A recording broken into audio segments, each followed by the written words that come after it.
Hello, everybody. Welcome to the TriStar Gym channel. Today's episode, we're going to be starting off by talking about Arman Tsarukyan amazing win over Beneil Dariush. Now, guys, I'm a big fan of Beneil Dariush. I'm a big fan of Arman Tsarukyan. I really wanted Beneil to win. I've met him. He's a sweet human being. He's a great guy. He's a family man and all. However, Tsarukyan is obviously the future of the division. He's got an incredible win streak and put on a performance in about a minute. For those of you who didn't see the fight, didn't last long as about a minute. He threw an overhand right, followed by a knee, followed by another right. It was a phenomenal and explosive combination. There wasn't much that happened. It was a shot, one shot, boom, that rocked Beneil, and then followed up with a knee and a short right, and it was over, guys. It was that over. He went down to the ground. Arman got on top of him, and it was stopped. Tsarukyan got on top of him, and it was stopped quick. Tsarukyan showed that he could strike. He could knock out Beneil Dariush. To my memory, Beneil's only ever been knocked out cold like that. He's only been ever stopped like that once before by Alexander Hernandez. I can't think of anybody else that ever stopped him. He took out Beneil Dariush in a big way. Now, let me circle back here. Let me see. Arman Tsarukyan. Oh boy. Anybody know how to spell Tsarukyan? T-S-A. T-S-A.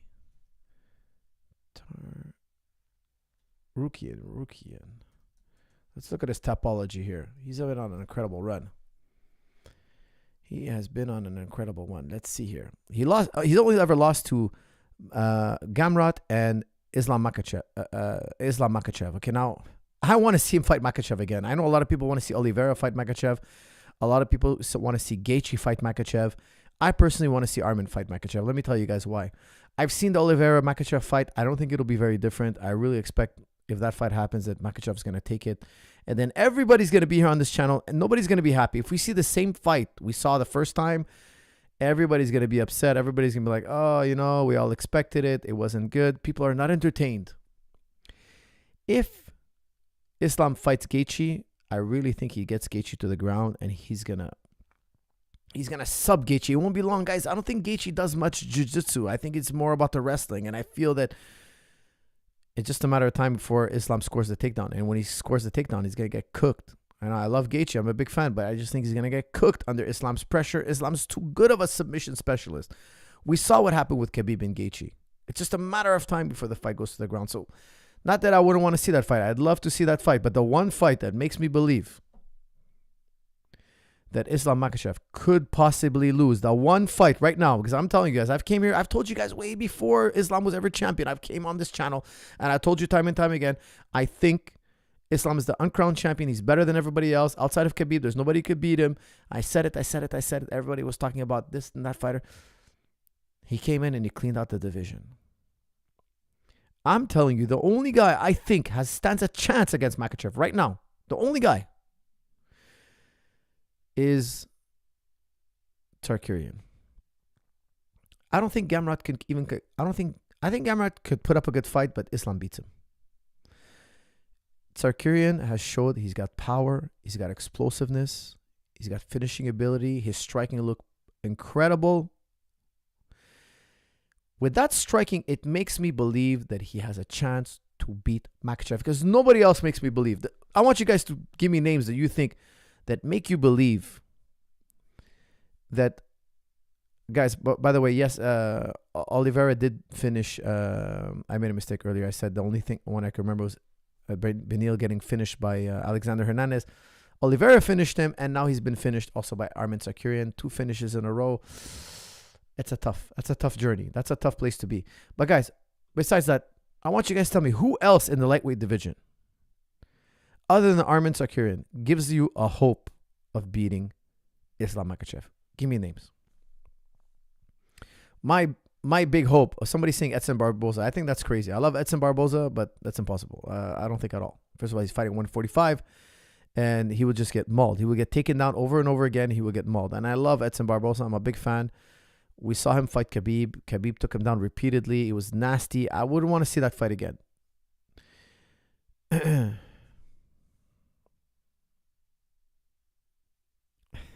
Thank you, Millionaire. Uh, McGregor maybe, Gamrot. No, I don't think so. Honestly, not McGregor, not Gamrot. I don't think McGregor will make it 155. Hezbollah maybe, yes, that's true. Do you think Dariush is done? That's from Subhan. No, I don't think so. I've seen guys come back from 2 losses like that in a row, but it's tough. It's a long journey. It's not impossible. Gaethje versus Gaethje gave Khabib the most problems. That's from Tito. Tito, I totally disagree. I thought round 1 was quite competitive till the end, where Khabib took him down and just you saw the difference in level. And I just think it's a matter of time before Gaethje gets taken down again. It's just really a matter of time. I don't think Islam Makhachev would have any trouble at all with a Gaethje. I'm telling you, I'll be shocked if Gaethje beats him. I would love to come back. I would come here on this channel and eat my words. I would. But I just don't think he has to do it. Tsarukyan, guys. Okay, sorry. Pardon me. My Armenian pronunciation is really bad. I apologize for that. It's not intentional.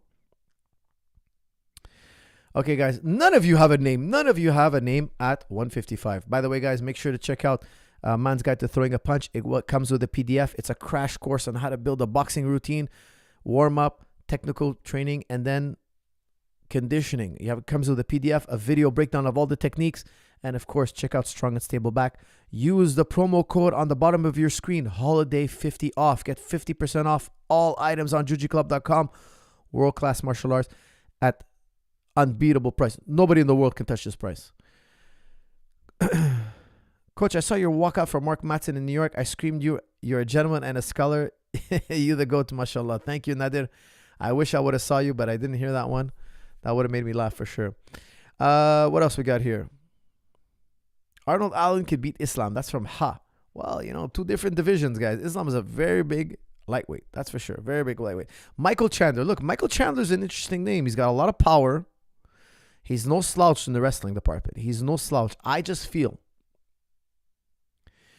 that in the conditioning department, in a 5-round fight, and the grappling differential is going to be so great between a Chandler and a Makhachev. But I do give that name great respect. Michael Chandler could put up a great fight. He's been knocked out. He's been, we've seen him slow down. We've seen him had some bad losses. We've seen him be hurt in a fight. He fights more like blood and guts sometimes. He's a great athlete. He tries to lean on that athleticism. He's very effective.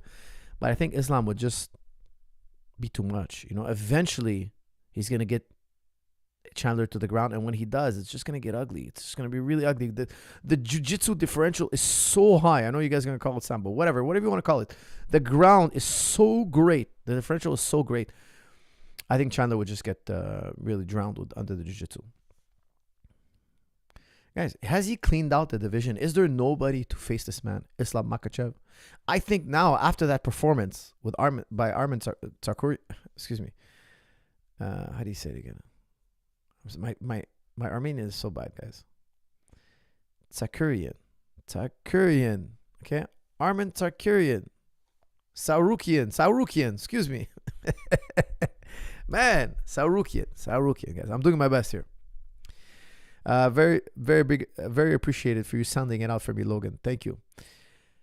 Guys, Tsarukyan is making me believe he can do it. I'm super excited about the lightweight division now. I'm super excited. I hope they put this fight together. Tsarukyan's not getting the praise he deserves. He's not getting... Let me count his win streak here. Hold on a second. Let me look at this. Arman Tsarukyan. Okay, let's see here. Okay, he has 3 wins in a row. He lost to Gamrot. That was a very, very close fight with Gamrot.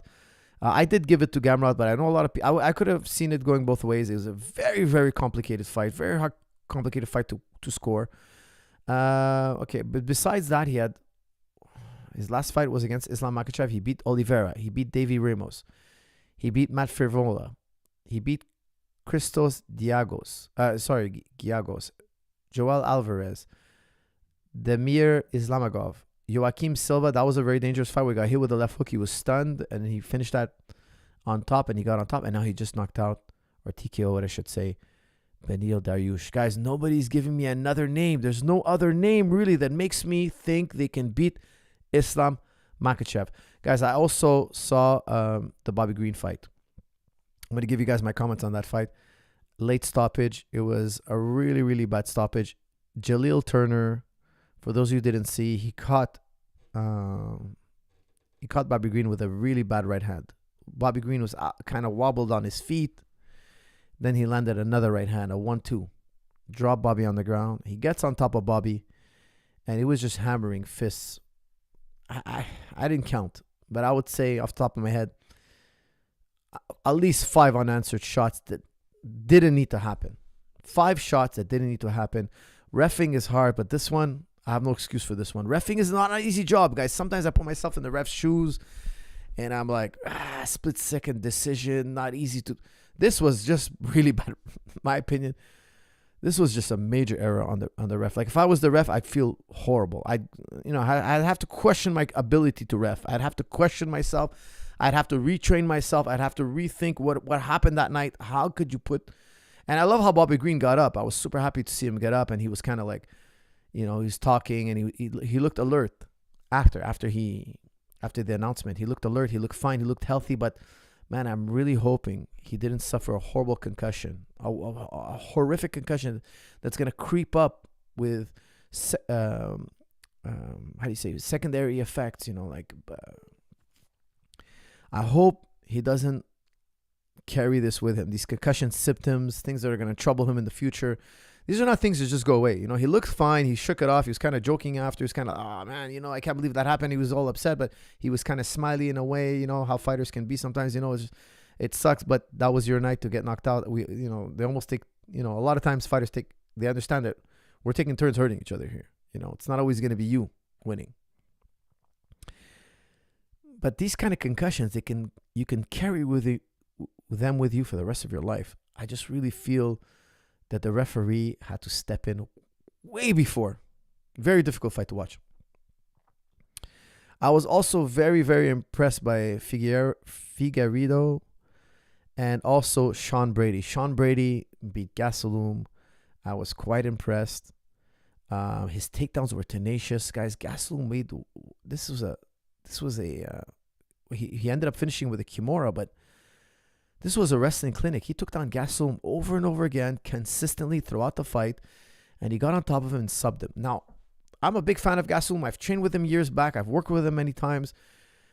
He trains, of course, with King's MMA now, but he's a phenomenal athlete. I'm surprised he got taken down so many times and subbed so easily. It's like it seems like he's lost a lot of strength, a lot of power, a lot of explosiveness. I'm not sure what he's changed in his regimen, but something is... For Kelvin to be overpowered like that, I was very surprised. What about Benoit Saint Denis versus Islam? That would be a fight I would be very excited to see, but it's a little bit early. Saint Denis, I think, has to put together a few more wins. He just beat Matt Frivola, an incredible performance by Saint Denis.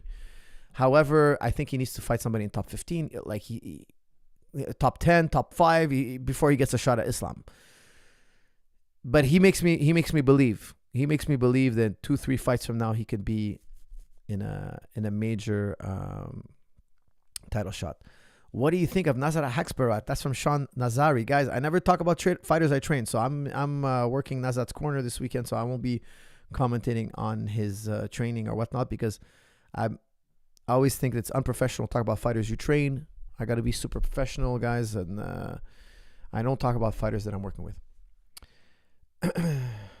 Okay, what else we got here, guys? Talk to me about fitness, training, any questions. Let's open it up to ask me anything whatsoever. Let's do it.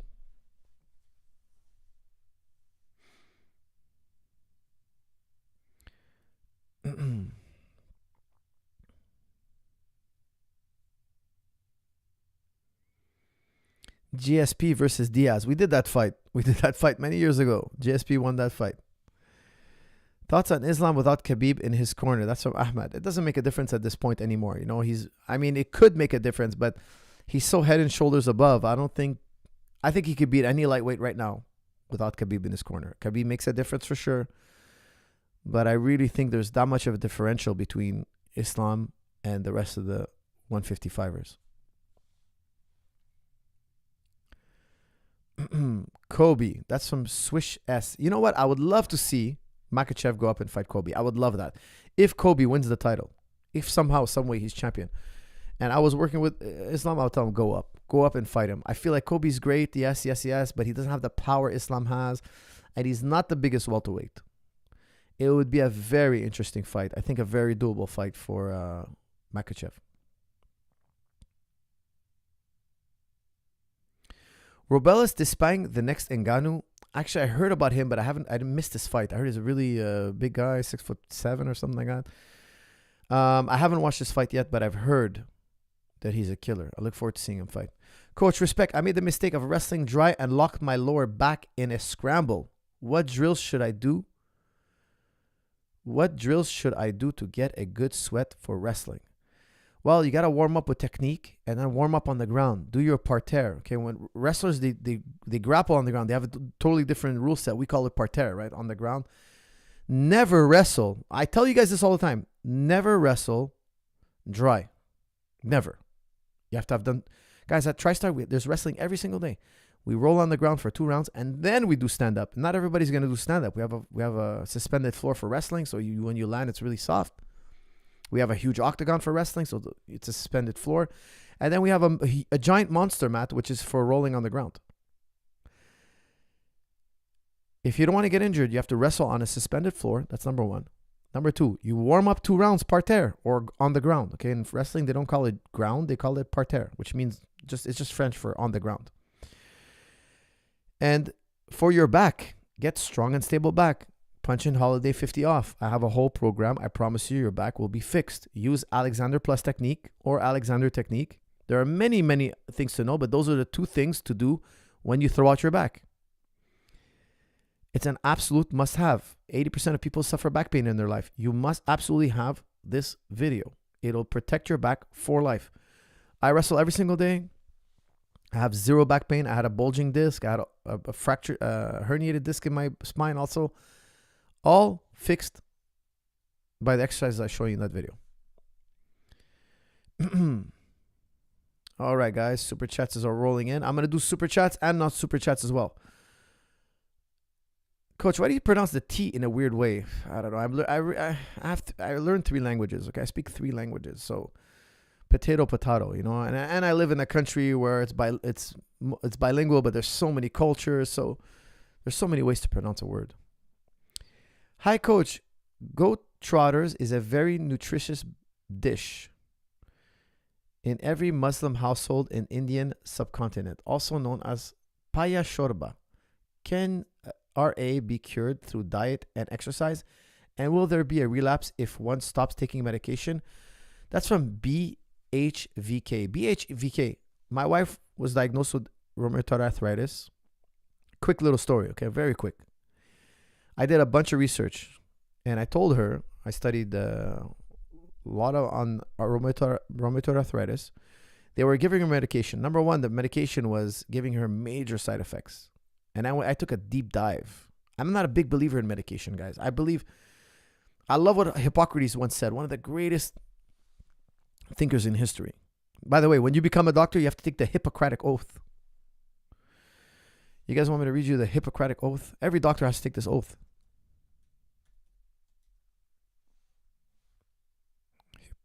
Damn it. Hippocratic Oath.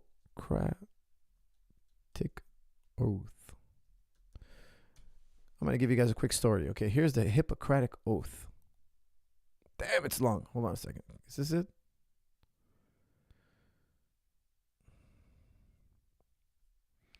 Give me the Hippocratic Oath. What does the Hippocratic Oath say? I swear by Apollo. Okay, I don't think you have to swear by Apollo. Obviously not, but basically you got to do no harm. And it's basically one of the greatest medical thinkers in history. Do no harm, etc. And if you can't solve the problem, you're gonna. My brother got his PhD. I remember he used to have the oath on the wall. It was like, if you don't know the answer, you're gonna find someone who does, etc. It's brilliant stuff. Okay, nothing about Apollo in there. My wife had, and Hippocrates says, let food be your medicine and let your medicine be your food. So I'm a big believer in this. Okay, now don't take any medical advice from me. I'm not a medical doctor. Talk to your medical professionals. But me personally, when I don't feel well, I look at my diet. I think really, really hard about what I ate the last few weeks, days, months. I adjust my diet. I do some research. I use food as medicine. And of course, exercise.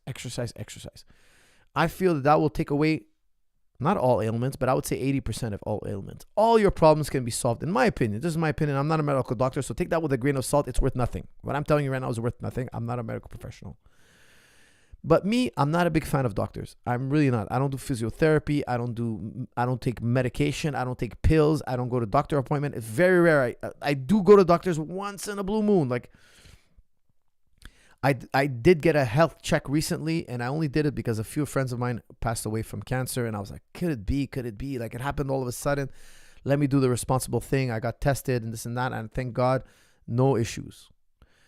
But when my wife was diagnosed with rheumatoid arthritis, they gave her medication. The medication came with so many side effects. So many. I did a deep dive. We changed her diet. Check out Nutritarianism by Joel Furman. Nutritarianism by Joel Furman. Read up on his material. And also fasting. Fasting helps big time. My wife would take these medications and her hand would swell up. And the medication, they would change it. She had these side effects. They would try all these different chemicals. And all of a sudden, I was telling her, look, you really got to tune in on your diet. Like, really follow the rules. She did so. She got off the medications. Now, listen to this. She went to her doctors. They were doing a routine checkup, and they were asking her symptoms. Her symptoms are completely gone. She's feeling good. Diet and exercise.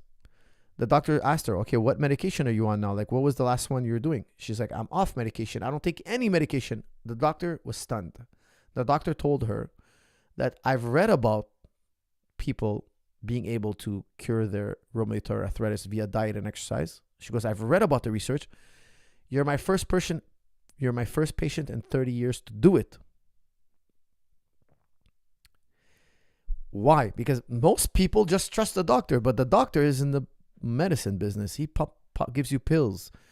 They have very little training in nutrition. Doctors have, I think it's like 5 hours. They're very little. Very like I talk to doctors all the time. They train in my gym and all that, and we have discussions sometimes, and they're like, yeah, we have very little training in nutrition. Very, very little.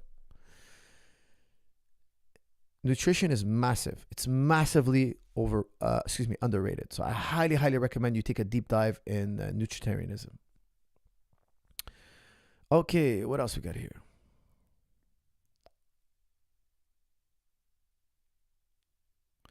Coach, do you know who Billy Carson and the Emerald Tablets? Big fan, Coach. That's from Derek Mateo. Billy Carson and the Emerald Tablets? Oh my God, this feels like a troll. Billy, I hope you really are a big fan. Billy Carson. That doesn't make any sense. Billy Carson and the Emerald Tablets. Who the hell would call themselves the Emerald Tablets? I'm sure. Emerald Tablets, Billy Carson, Amazon. What am I watching here? What am I looking at? What is this pop culture of yours? The Emerald Tablets. What on earth am I looking at here? What am I looking at? Is this a book? Hold on. The history of Emerald Tablets is strange and beyond belief of modern scientists. This antiquity is stupendous, dating back some 36,000 years BC. The author is Thoth, Atlantean priest king who founded a colony in Egypt, wrote Emerald Tablets in a native Atlantean language. Damn. Okay, now I must know. I must read this. Guys, I'll definitely read this. Hold on a second. I will definitely research this. This better be real. I hope this is not like some kind of like pseudo thing. Okay, I'm just marking it here. I'm gonna find a good resource and make sure I have it. Emerald Tablets, Billy Carson. That's your boy. That's your boy, Billy Carson. Okay. All right, my friend. I'm putting it on my watch later list. This better be good, gentlemen. This better be good. You guys have sent me some really crazy stuff, and I like one of you guys were sending me those cartoons. I couldn't watch more than like honestly 45 seconds. I tried my best, couldn't get it. Couldn't get hooked. Coach, another super chat for you. How do I parry or counter my girlfriend's denial of polygamy? Sparky no pal, that's a great question. That is a great question. I'm still wrestling with this one, Mr. Sparky Nopal. I'm still grappling with this one, my friend. I know guys who have more than one wife, and like they're rock stars to me. I'm like, wow, that's so great, man. You're such a legend. I salute you. I give them a salute. I stand up and I say, phew. No, but it's incredible. Really, how they could pull that off, I'm amazed. What do you think of the cable crunch? The cable crunch is good. I like the cable crunch. I'll be honest with you. I do more gymnastic type abs. Cable crunch is good. I just don't think it's the best. But it is good. If you're motivated to do it, do it. First Play-Doh book that you recommend to start with. That's from David. I would do Euthyphro. Euthyphro is the easiest, simplest, most, I would say, intriguing book. Any availability at the dorms? I sent an email but haven't heard back. That's from Ian Patterson. Email tsdorms@gmail.com and they will get back to you. I'm guarantee you they will get back to you guys. I'm putting it on screen right now. tsdorms@gmail.com. Yes, there's availability. I'm sure there's availability. And if there wasn't, they would still get back to you. It might have went in the spam folder. So send it to them again. Try using a different email. It must have went to spam because the guy running it is tippy top, always on the ball. Hey, Coach, did you learn all 3 languages as a kid or did you study as an adult? How did you acquire fluency in 3 languages? That's from Ruben V. I learned Arabic as a kid and French and English in school. Very limited English in school. However, because I was watching English TV, I quickly got hooked on English because I was in more English culture. Very strange divide we have here in Quebec. We have a word. Canada's official language is French and English. We're dual language. But the only place in the country who speaks the only place in the entire Canadian country that speaks French is us in Quebec. We're the only ones. If you go anywhere in Quebec, anywhere else in Canada, they barely speak any French. Like you might find a small amount here and there, but I would tell you 95% of people who speak French live in Quebec. So we are very well exposed to French all the time, and we have to go to French high school. But you have to go to French school all the way to high school. I don't know if they changed the rules now, but when I was going to school, I was not allowed to go to school in English. Now, when I went to college, I went to school in English, and my grades skyrocketed. My grades did really, really well. When I was in elementary, when I was in high school, I did very, very bad because in my thoughts, I don't think French in my head. So it was very hard. Even my French today is not great. Like sometimes I struggle with my French. When people talk really fast in French, I can understand, but not everything. Sometimes they use like very like French, Quebecois like expressions, and I don't understand what it means. But I try to fill in the blank with the rest of what they said. French is a beautiful language. I'm very happy I learned French. I'm very, very happy I learned French. It's a beautiful, beautiful language. I'm very, very fortunate to have been taught 3 languages. However, there is a weakness with that. When you learn 3 languages, you never really master one. You're good at 3 languages, but you're not great. You're not fluent in all of them. So like my writing in English is okay, but it's not great. It's definitely not great. When I put my thoughts on paper, it's not the way it should be if I was doing English my entire life. Don't forget, when I was doing English in high school, it was so easy because the French kids had trouble. That's when I shined. English was always easy because I had more English than everybody else. But when I went to English in college, that's when I could really now start expressing my thoughts in English. And I haven't had years and years of practicing writing essays in English. So there was a struggle there for me.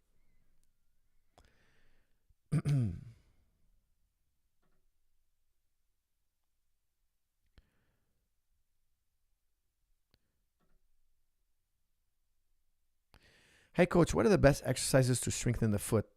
That's the man from Nepal.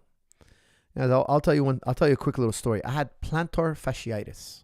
If you guys don't know what that is, under your foot, if you have a pain under your foot from ligaments being tight or tearing, I think I tore a ligament. I remember the sparring I did it in. I was sparring with a really a welterweight UFC fighter. We got into a thick of it. We were heated, and as we were sparring, I felt something pop in my foot. I kept sparring. I was warm. I didn't feel too bad, but after that, I had plantar fasciitis.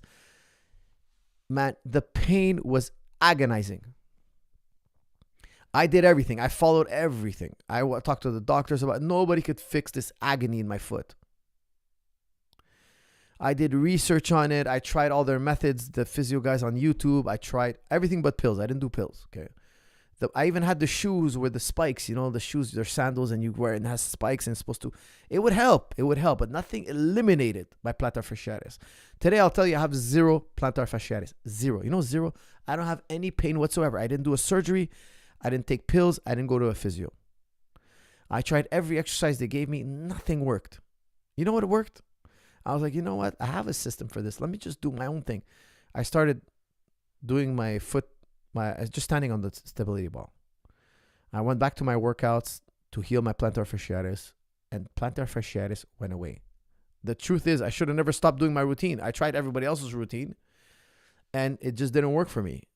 But when you stand on the ball, your foot is flexing so hard. The sole is flexing so hard to maintain control. You cannot get a stimulus like that anywhere else. In my opinion, I haven't been able to get that kind of stimulus and in any other exercise. So doing the progression on the ball, get strong and stable knees, do the progression I show, starting on 2 knees, then 1 foot, etc. And you build up stability. I have so much stability in my legs. Keeps my knees healthy, keeps my ankles healthy, keeps my foot healthy. Plantar fasciitis free. Guys, I know a lot of you are like, what's plantar fasciitis? I bet you 25% of you listening to this right now are going to get plantar fasciitis. And you're going to be like, hey, coach, I know exactly what you're talking about. It's hell. Plantar fasciitis, my friends, is nothing to laugh about. Okay, guys, I'm going to do some non-super chats as well.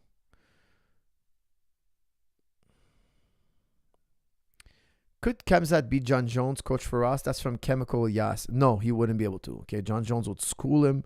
He's way too big, way too rangy. They're totally two different sized human beings. Khamzat's fighting at 185. John Jones now is going to be a heavyweight. May never make 205 again. He's way bigger than Chimaev. And listen, Chimaev, I'm a huge fan of Chimaev. I love Chimaev, but because of the weight differential, no. Pound for pound, I still would pick John. Even pound for pound, he has more experience striking. He's going to be very difficult to hold on the ground and sub. John has just way too much 5-round experience. Coach, you've mentioned in the previous podcast that there are moves that are A++. It has to work on any weight class, in the streets, MMA, etc. But you never name them.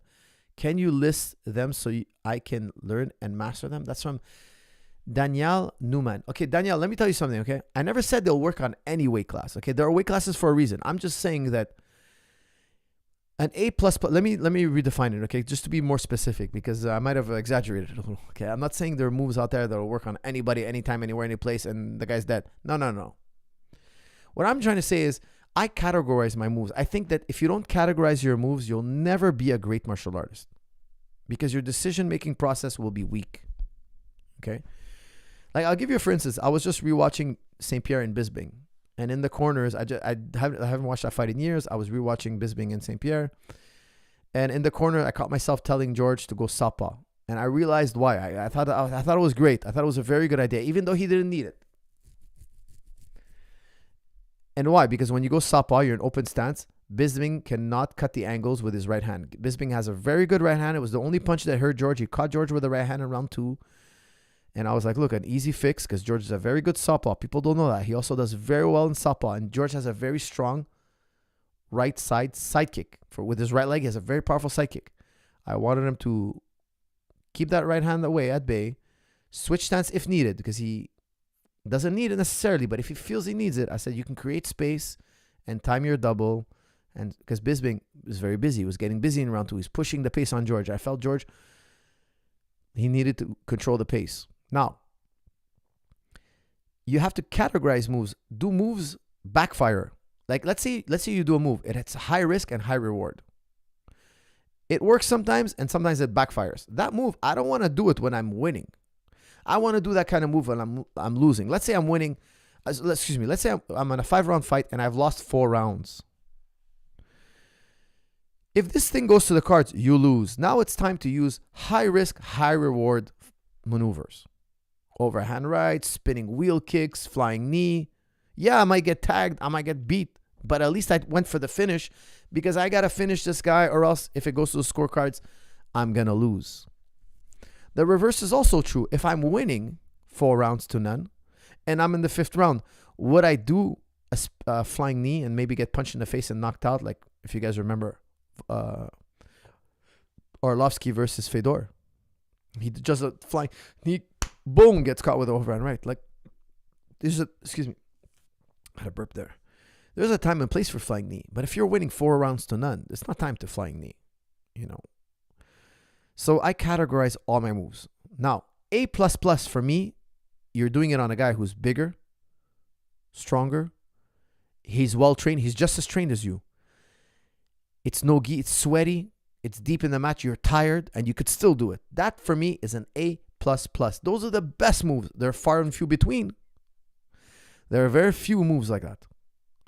But if you find a move that fulfills that criteria, wouldn't you make sure it's on top of the list whenever you're fighting? You'd be like, hey, if there's an opportunity for me to hit this move, I'm going to hit it. Now, all my videos, I cover my A++ moves all the time. They're always the core of the video. They're always the core. So it's too hard to explain. But for instance, I just filmed recently 50-50 Made Easy. I just filmed it. It's going to be released next week. Okay. Now, in that video, it's 90 minutes. It's only my favorite moves, the moves I trust the best. Now, are they all A++? No, they're not. But 50-50 is an A++ position. Let me explain why. I explained it in the intro in the video. I explained why we need to learn 50-50, because some people tell me, look, don't train 50-50 because you have no advantage. You're 50, he's 50. Why would you go there? Let me tell you why we would go there, okay? 50-50 is super important for many reasons, but one major reason is because you cannot just disconnect. If I have you in open guard or De La Hiva, you can just, if you don't want to engage me in my guard, all you got to do is pull back. If I got you in open guard and you don't want to go in my guard, all you got to do is pull back. If you pull back, I can't do anything to you. So now, if you're in a grappling match, like I could be just kind of fending you off, hand fighting, and nothing ever happens. Nothing ever happens.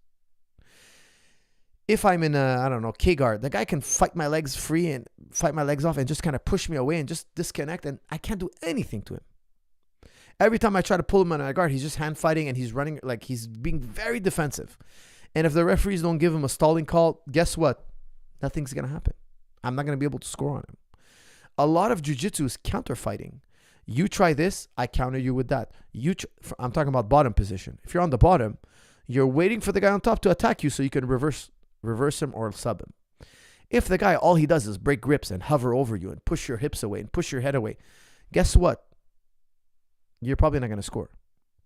Now, 50-50 is one of those guards. I call it the minefield.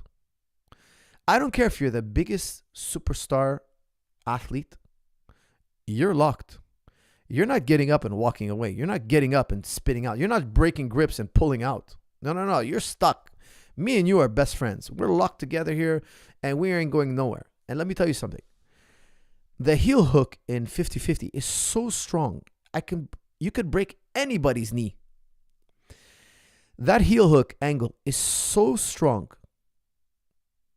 It's not slippery in the least. It's so robust. I could do it to a bigger, stronger, well-trained opponent.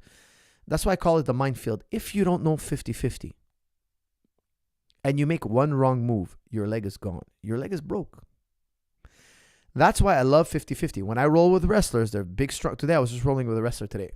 Wrestler from France. Very strong guy. I didn't put him in 50-50 because I didn't need to. But if I would have gotten in trouble, I couldn't get on top of him. I got on top of him. How did I get on top of him? I'm trying to remember. What did I do? I think I snapped him down or something. I can't remember. I got on top of him. Twice. I probably did another type of leg lock. But if I was having trouble locking onto him, I would for sure take him to 50-50. Why? Because wrestlers, if you're learning snap down, double leg, single, you don't have time to learn 50-50. You can't have learned all that unless you're training 10 years longer than me. Okay, but let's say we're both training 5 or 10 years. We both have the same amount of training, and you're a wrestler. You don't know 50-50. If I put you in 50-50, you're done. You're done. That's the end game. It's match, game, set, done. The guy's done. That's why you see so many black belts get tapped out by lower belts in 50-50. Because if you have a purple belt and you train him 50-50, and he goes up against a black belt, I could tell you that that purple belt has a big chance of winning if he gets to 50-50. Because a lot of black belts never learn 50-50 because there are not a lot of heel hooks. They're gi guys. And then you put them in 50-50. And they don't know the heel hooks. They know maybe position a little bit. They're going to get heel hooked. It won't be long. Their foot is broken. So I have one of my black belts. When he was a purple belt, he was subbing black belts regularly. He was subbing guys. Just, we go in a division, heel hook, heel hook. Why? 50-50. He puts guys in 50-50. Just crushes them. So, I think it's so important to visit 50-50. If you don't know 50-50, one day you come across a guy who knows 50-50 and you're going to get crushed. And, of course, I've had the privilege and honor to train with Ryan Hall. I think is the greatest 50-50 guy of all time. You don't want to go in his 50-50. Here's the thing. If you put a strong athlete in Ryan Hall's 50-50 and that athlete tries to break, you put John Jones in Ryan Hall's 50-50, I don't think he comes out with a leg. I don't think he comes out with a functional leg. His leg's going to get broke. It's a very dangerous position. So that's an A++ move. It works, man. I'm not gonna draw here. I'm either gonna win, I'm gonna finish you, I'm gonna get on top of you. But sorry, I shouldn't say you're not gonna draw. You're not gonna disconnect from me unless you know what I know in 50-50. It's a credible position. Now look, there are other moves. I like certain moves that they're really hard to describe, but I like gut wrench with an arm in. I find that's a A++ move. Like, it's just another example. When I'm on top of somebody and they're turtle and they try to get up, I go to a gut wrench, but I grab the guy's arm. So I'm body locking him, but his arm is caught in. I feel that I can hold the biggest, strongest, most seasoned athletes in that grip. And I can hold them there for a prolonged period of time with great ease. I like spiral break. When people go into 4-point position, like they're trying to stand up, I like to gut wrench and spiral break. I find that to be highly reliable. I'll give you another A++ move, okay? Because I can do this all day. Chest strap. Instead of grabbing front headlock, like you're grabbing the chin and the tricep, I pull on the guy's chin and arm, and I go chest strap. Now, chest strap, there's a lot of details to chest strap, or some people call it chest lock. I have a double overhook. You cannot easily peek out. You cannot arm drag. Why do I do this? Because I feel like when I have a chin strap, head and arm, front headlock, of course, there's so many great things you can do from there. Darce, anaconda, guillotine, and I love all those strokes. For sure, I do those all the time. However, if the guy I'm holding is bigger and stronger, oftentimes what they do is they fight hands. They peel hands. They arm drag. If the guy is really, really, really strong, he's a super athlete, he's bigger, stronger, well-trained, he can very likely peel my hands apart and I lose control. If I get to a chest strap, he cannot. Now my hands are around his sternum. If he tries to peel my hands, I just kind of pull him forward and he face plants. Okay, so long story short, these are hard things to describe. Maybe I'll do a video on them, but it's super reliable grip. It's incredibly robust. The strongest guys can't break that grip. They have to peek out. Their moves to get out are not great. They're good. They're not great. My moves are great, meaning I have better options than the guy on the bottom. In my opinion, those are great A++ moves. My knee made a crunching noise. No pain. So I purchased strong and stable knees. I can balance on the ball indefinitely. I have no pain, gain massive amounts of strength and stability, but my knee still crunches. Should I be worried? That's from Sam. Sam, I've had that too. I'm glad you got strong and stable knees. I'm glad you're doing that well. I hope you graduated to being able to squat on the ball. If you have, stand on the ball, close your eyes periodically. Just kind of close your eyes for 5 seconds. You're going to see it's going to really startle your stability. You could also throw a medicine ball. Like I throw a medicine ball back and forth standing on the ball. After that, you're stable for life. I don't think you'll ever have an issue, okay? But I also like you guys to squat up and down and then squat and stay squatted to work your hips. You're going to see your hips open up. You're going to see your stabilizers are going to hit another level. Now, the crunching sound, in my opinion, not a worry, okay? That's probably your meniscus getting shredded. I have no meniscus in my knees. My meniscus have been totally destroyed on both sides, both my knees. I have zero pain. I have total functionality and I have zero arthritis. The doctors told me to fix it. I did one knee and not the other. If you read the research, don't take my word for it. Go to Google Scholarship, type in meniscus tear, long-term rehab, comparison. They're going to compare people who did the surgery and the people who didn't do the surgery. After 2 years, the results are the same, whether you did it or not. Me, I did both knees. I'm sorry. I did one knee, and the other knee, I just rehabbed it. Meniscus, okay? Meniscus. My knees are identical. I find the research to be true. It's not worth... The knee that I did repair tore again. It just tore. It wasn't worth fixing. I wrestled again. One day it was crunching. I was making noise. I was walking. My knee was making a weird noise. It was just chewing up all whatever they did to my knee. They just chewed up the meniscus. It tore again. Meniscus is not, it's not, you don't rely on it for stability, really. It's nothing. It's the pad between your two kneecaps, basically. Okay.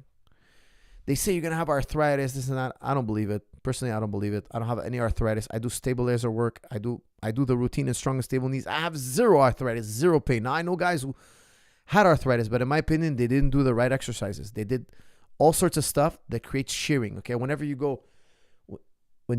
Shearing is when your top part of your knee is going like this. It's sliding back and forth. Okay. You want minimal shearing. I explained that. I call it, there's a section called knee positioning, how to avoid shearing. When you train, you want a minimum amount of shearing. You want to avoid shearing, because if you create shearing in the knee, you have inflammation. Inflammation on inflammation. When you do a false movement, pow, your knee comes apart, okay? So I have a formula for that. Minimum shearing. Of course, you're going to have some shearing because you're training, you're doing sports.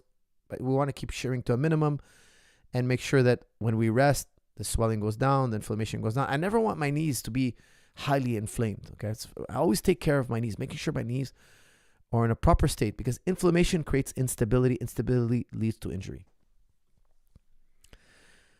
Hey, for us, I've trained at TriStar a few times, and I've been a purple belt for 4.5 years and moved away from my coach. And what should I do now? I am a 5-hour drive from Montreal and currently teaching BJJ. That's from Kevin King. Kevin, what I would suggest, come visit me periodically, and I'll give you an assessment. We'll roll. I'll give you an honest assessment. I'll tell you how far you are from your brown belt. And if you come on a regular basis, that's what I did. New York was 6 hours away from me. I went to New York on a regular basis. I got all my belts from John Denar, okay? I got my black belt from John Denar. So for me, it was more than well worth it. Come up periodically. Come up for a weekend. Come up for one day. Stay at the dorms for a weekend. Train a few days, 1 day a week, whatever. Do it. It's worth it. It's worth getting your black belt the proper way. And when you get it, you'll be recognized as a real black belt, authentic. And of course, your students will love it, because your teaching will go. It'll be black belt level. Like, people will know when you're teaching at a black belt level. Like, people will respect your class. I highly recommend you do it right. Okay, guys, I'm doing some non-super chats as well.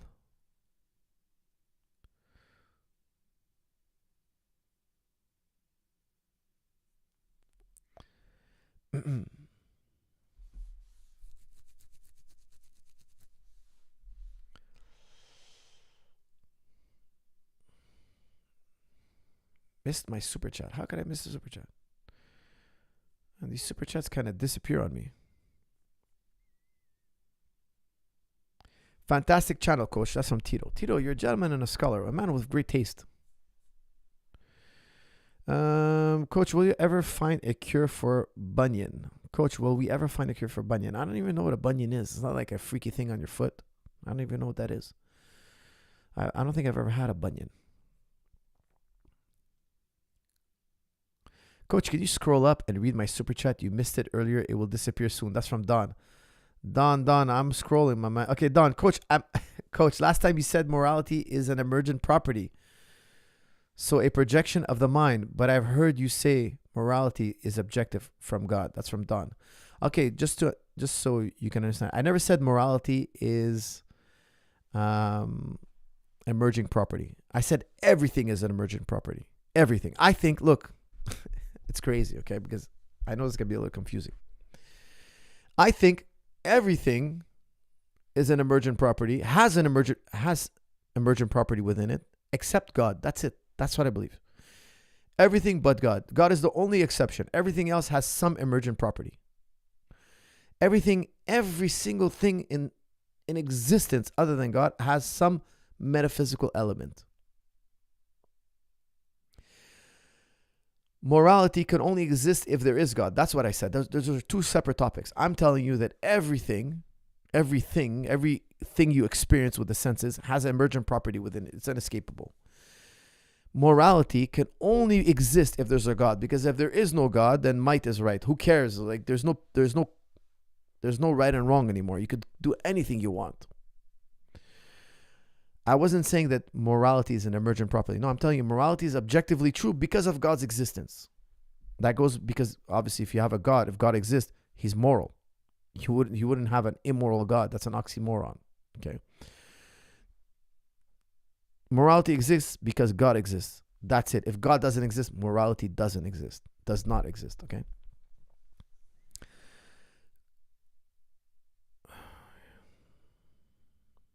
Hey coach, why don't you see the lat trap from Psychotrol in high level competition? Also, did you look up Giordano Bruno? Giordano Bruno. Hold on, let me look up Giordano Bruno first.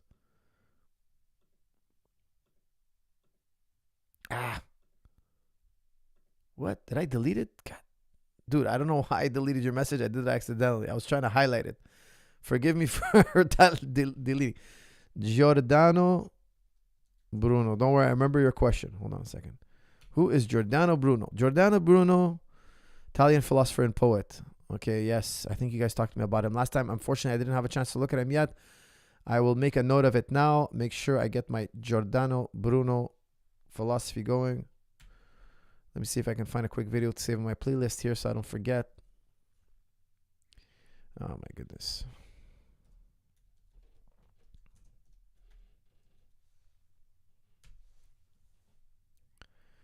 Okay, it is marked. Another thing for me to check out later. You guys keep me on my toes. Why don't you see lat trap on high level competition? I learned it from Braulio Estima. I think, I don't know. I just think a lot of people don't know it, to be honest with you. I learned it from Braulio ever since Braulio taught it to me. Braulio's the type of guy who does it in the practice room. He taught it to me. It works. Braulio Estima is one of the great. He was Abu Dhabi champion, of course. He's a very, very special thinker in jiu-jitsu. He innovates things all the time. I think he might have innovated it and just people don't know it, really. I'll be honest with you. Because I'm telling you, Braulio is one of the greatest grapplers of all time, and he was very good at coming up with things. Like when he went to Abu Dhabi, I can't remember the year, I think it was 2009, and he was catching Estima locks. He got like 3 Estima locks in one day or 2, or like the weekend. None of us knew what it was. That's before I met Braulio. We're all asking, like, what is this thing this guy just did? He just sub 3 guys today. Like, how did he do it? Nobody knew Estima lock. Now, of course, everybody knows it, but I'm telling you, he's the type of guy, he's very good at innovation. He comes up, like, he'll spend 8 hours on the mat with you talking about jiu-jitsu. He's one of my dear friends. Honestly, I love that guy. I spent so much time with him. I absolutely love training with Braulio. He's in England, guys. If you get a chance to train with Braulio Estima, he's an incredible jiu-jitsu thinker. Incredible. And he's always experimenting with new techniques. He's just a genius. He's a jiu-jitsu genius. And the lat trap system, I think he created it. I've never seen it anywhere else. I'll be honest with you. I've never seen anybody else teach it. I've worked with John. I've worked with so many black belts. He's the only guy who taught me the lat trap system. It works. I do it all the time. I teach it to everybody. Like, I see a lot of people do it all the time in my gym. I just think it's something very little known. I get headaches after sparring, coach. Any advice? That's from Concealed Grappling. Yes, get the man's guide to throwing a punch. Learn how to be a moving target, okay? I teach you guys how to be always a moving target. It's a very subtle detail, creating rhythm. If you create proper rhythm, you're going to get hit a lot less. You're getting teed off on. If you're getting headaches, I want you to stop sparring. You shouldn't be getting headaches after sparring. You should not, okay? I'm going to repeat this one more time. If you're sparring and you're getting headaches, stop sparring for a bit.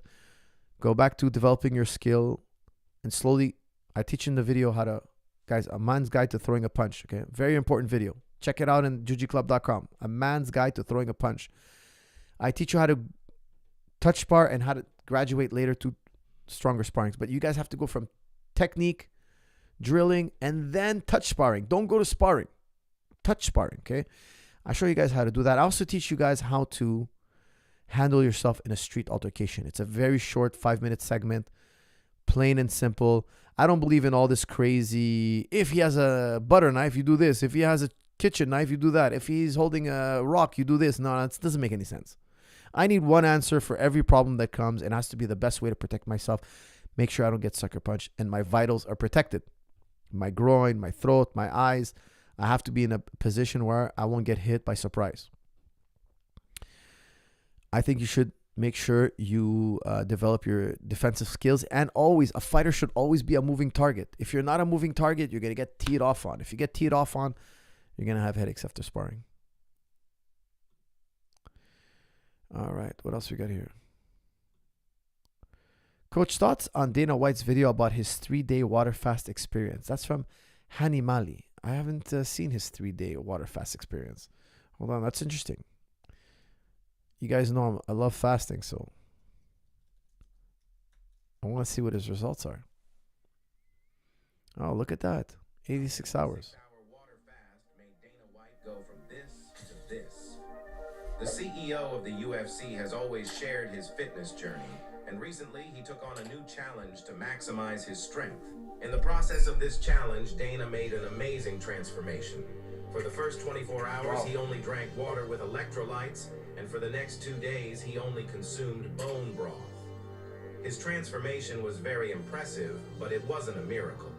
He just lost a lot of water, making him appear shredded. Of course, he lost some body fat in the process, but majority of his results came from being dehydrated. How an 86-hour walk... Guys, what can I tell you? If you've never done fasting, it's a very special experience. Now, you get in the groove, guys. You won't be that hungry. The first 24 hours, I think, is the hardest. The first 24 hours. I've done a little over 24 hours. I've never done 86 hours. I think that's pretty amazing.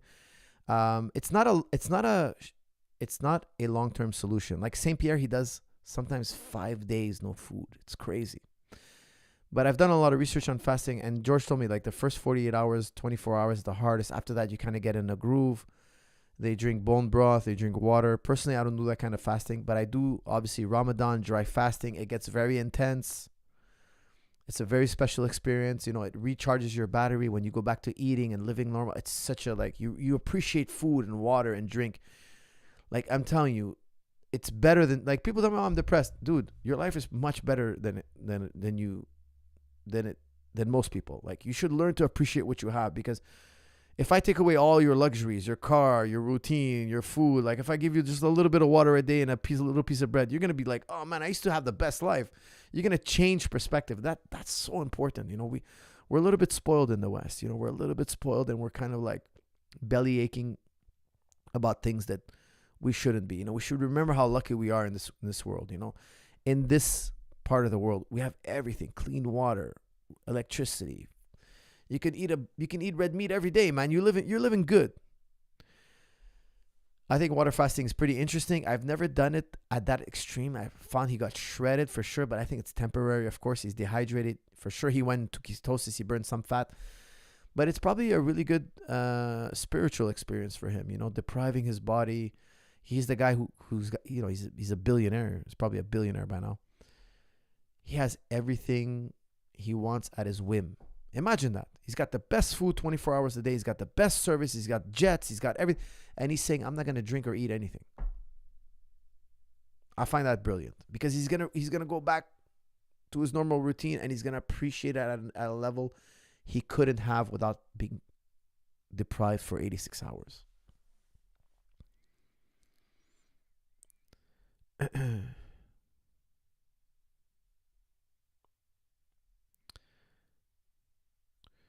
All right, I think I did him. I'm going to take some non-super chats. Salam, coach. 20-year living in Alberta, training for first amateur MMA bout in March, inshallah. Hope to be in Montreal to train soon. Any advice prior? MZ. That's from MZ. No, it's from Ish YYC. Look, I'll tell you something. Stay basic. If it's your first amateur fight, basic. Head movement, basic punches, basic sprawl, basic double leg, on the ground, control before going for submission. Keep it basic. And I'll tell you something. If it's your first fight, make sure you're doing your cardio. How long you have out? You didn't tell me. I would do cardio every day. I like the Airdyne. If you're living in Alberta, it's cold outside, you can't run. I recommend either you run or you do Airdyne. Running or Airdyne. But do Airdyne every day leading up to your fight, except for the week of your fight. Okay, then you really want to just kind of shadow and chill. But do do cardio every day, because especially your first fight, you're going to be nervous. Your heart rate is going to be pumping. I'm a big believer in daily cardio for prepping for a fight. Either do it via running. If you have proper running technique, it's good. If you don't, go on the Airdyne. The Airdyne is much safer. You won't hurt yourself. But make sure you hit that cardio every day.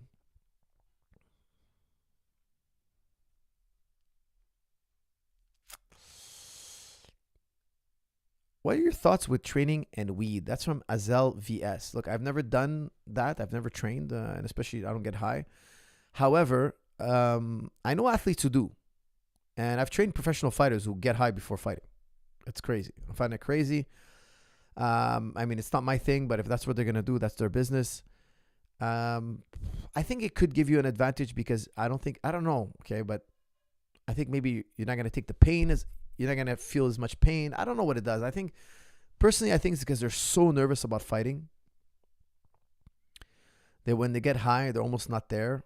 The fighting's they're going to miss the fight. You know, they're going to fight on instinct. They're going to be in a different state of mind. I don't know what it is, but I feel it's like they can't face it head on. So they're going to take this, and they're not going to be as anxious. I know some people, they're going to be more anxious if they do it. Some people tell me, no, coach, it would make you even more anxious. I think some people it has a calming effect, and some people it has an amplifying effect. I know a lot of guys who, you know, growing up with them, they were stuck on this weed. Like they couldn't go to bed without it, or they couldn't function in a certain social environment without it. It's like it was a buffer between them and this stressful event, you know? So I think it's how they can't take the stress.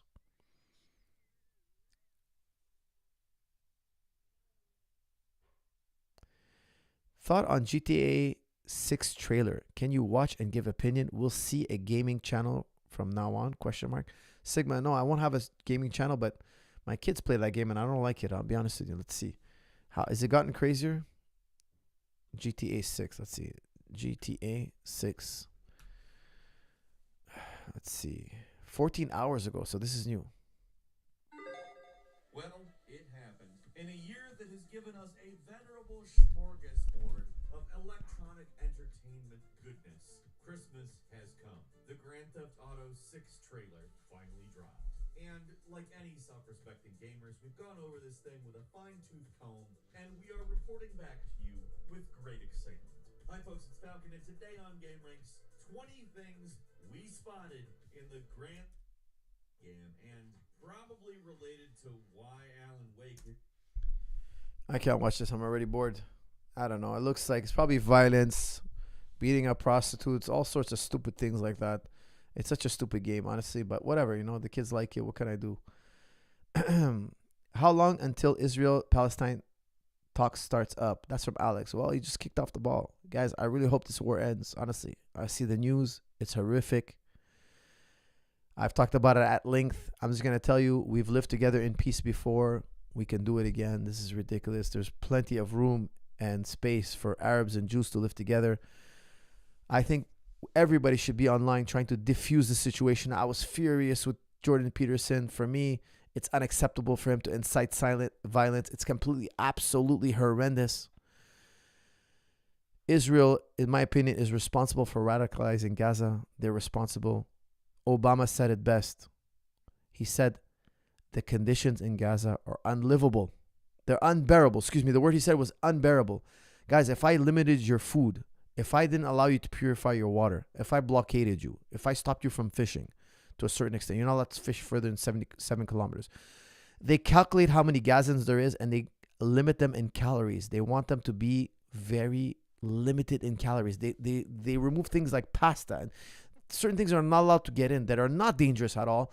They just want to radicalize them as much as possible. Netanyahu wants them to be radicalized. Why? He doesn't want a two-state solution. If they who put Hamas in Gaza? It's Israel. Netanyahu funded and helped Hamas take over the PLO. Before they had Gaza had a secular government, the PLO. The PLO was overtaken by by Hamas. Hamas was funded by Israel, put there by Israel, and now they've run loose. I've asked on this channel, can somebody show me one ideological difference between Israel and Hamas? I don't think there is many. There's not much. There's material differences, yes, but ideological, they're the same. Both say we're going to kill the other. Both say we're going to annihilate the other. Both kill civilians. Both kill innocent people on both sides. I condemn them both. Israel has actual world power. Like, Israel is not in danger, guys. Let me tell you something. Israel, I don't know what happened October 7th, but they say even a bird can't pass over that gate, the defense. Everything they say about Hamas, I could say about Israel. I dare you, somebody, give me one difference. Maybe there is a difference I haven't thought of. But every time I hear them complain about Hamas, I tell myself, look, I know the history of Israel. I could say the same thing about you here. And it goes back to who threw the first punch. Who threw the first punch? When the Jews came to Palestine, they should have bought property, bought homes, lived amongst the Arabs. They should have been a people amongst the people, like we do here in Quebec. Guys, imagine you live in your home and some foreign people take you out of your home at gunpoint. You would never accept. I don't care what excuse you give me. None of us would accept. And I wouldn't expect you to accept that. People were taken out of their homes by force. And some people say, no, it wasn't by force. Well, why can't they go back then? They're not allowed to return. If I leave my house and I travel to New York and I come back and somebody says, hey, you left, you're not allowed to come back. That's not right. I'm allowed to travel and come back. You're not allowed to seize my home. I've been living here for generations. How dare you seize my home? In my opinion, it's all about the Western powers wanting to have a state among the Arabs. That's what it is. It's all politics. It's very sad. Arabs and Jews, Muslims and Jews, we've lived side by side together in harmony for so many years. It's crazy that people think we can't. This is all new. All this stuff, all this beef is new. The last 100 years, that's it. Before that, we lived in very, very close proximity and in harmony. Cardio will be a priority. Thanks, coach. Yes, sir. Good luck on your fight, my friend. Cardio is the most important thing.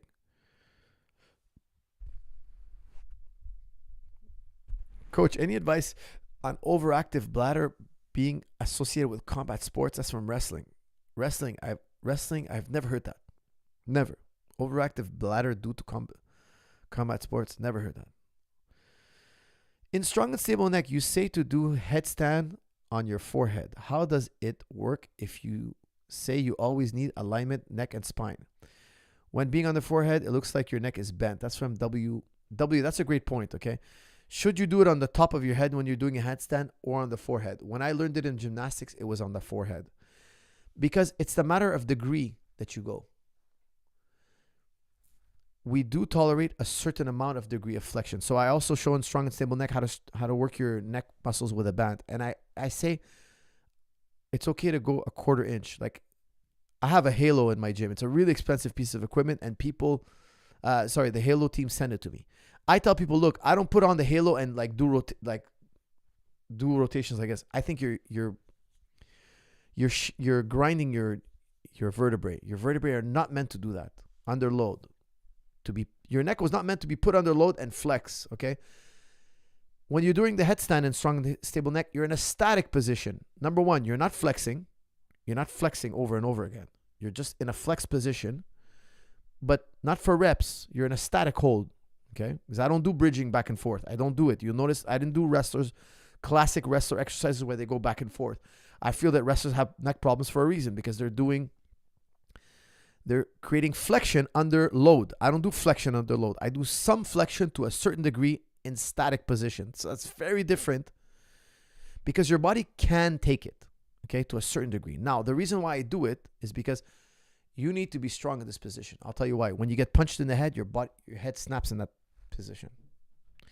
When you wrestle, you're clinching, your body lock passing, and you're pushing with your forehead. Your head's not going to be perfectly aligned. The pressure. Look, think about when you roll or when you do wrestling. How much of your forehead do you use? You use your forehead all the time. You're not pushing with the top of your head. When, let's say, me and you are wrestling and I got an underhook, I'm pushing with the forehead. I have to have trained my neck for that. That's why we do headstand, flexion, not for reps. We're not flexing for reps. That will use your vertebrae. We're in a static position, under load, but it's static.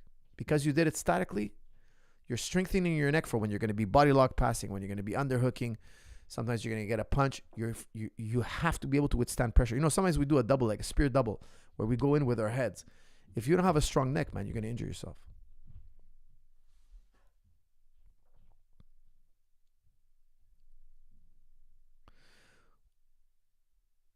Watch the trailer. It's 1 minute long. Okay, so he really wants me to see the GTA trailer. Hold on. It's 1 minute long. I'll take a quick look, but I won't last longer than a minute here on this. How long is this video? Okay, so what I saw was a comment on it.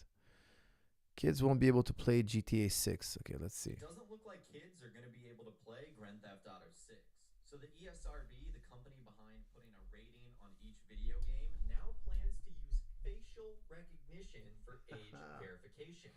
So essentially what this system would do is it would require parents to upload a selfie to determine if they are of age, allowing them to unlock the game. And apparently this facial recognition software is used to estimate facial age rather than pinpoint exact details. I remember way back in the day having to drag my mom or dad to. That's brilliant. So my kids won't be able to play it. Just buy me the latest Grand Theft. I love it. My kids won't be able to play Grand Theft Auto. Okay, that wasn't the trailer, but I'm assuming that the game must be horrible. Okay, here it is. Grand Theft Auto 6 teaser. Here, I found it finally. Lucia, we talked about getting out of this life. Did you really think that was possible? Here, in Vice City. What a waste.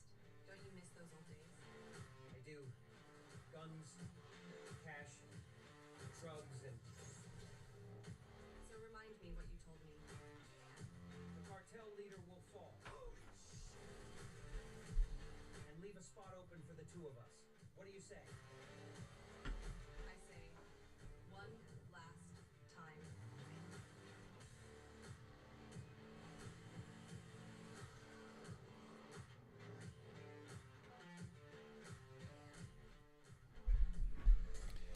I don't see what's so special. With experience. Oh, no. Them? Michael, why did you bring me here? Chill, Trevor. It's a dope place. You'll love it. Here we go again.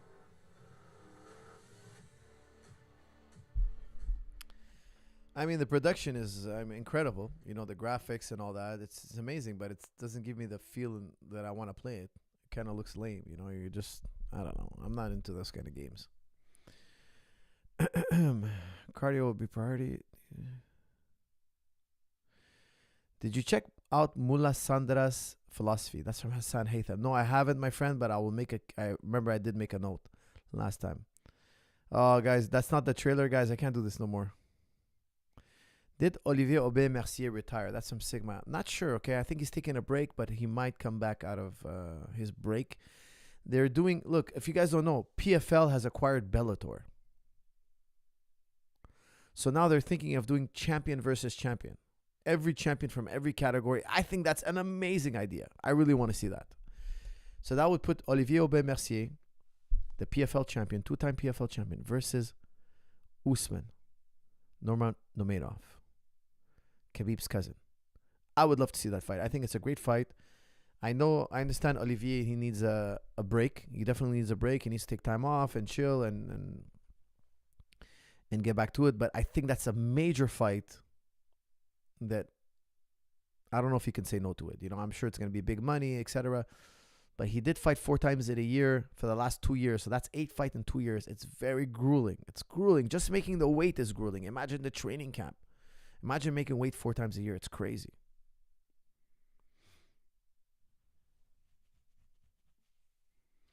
Coach, what is your favorite superhero movie? That's from Alex. Well, I'll be honest with you. I used to love superhero movies. Now I can't watch it. I can't even watch 2 minutes. I find it so boring. It's the same thing all the time. My favorite superhero movie. Which one was? I used to watch the old ones, you know, like Batman, of course, was great, but I can't say Batman was my favorite. No. Who was my favorite superhero movie? Which one was my favorite?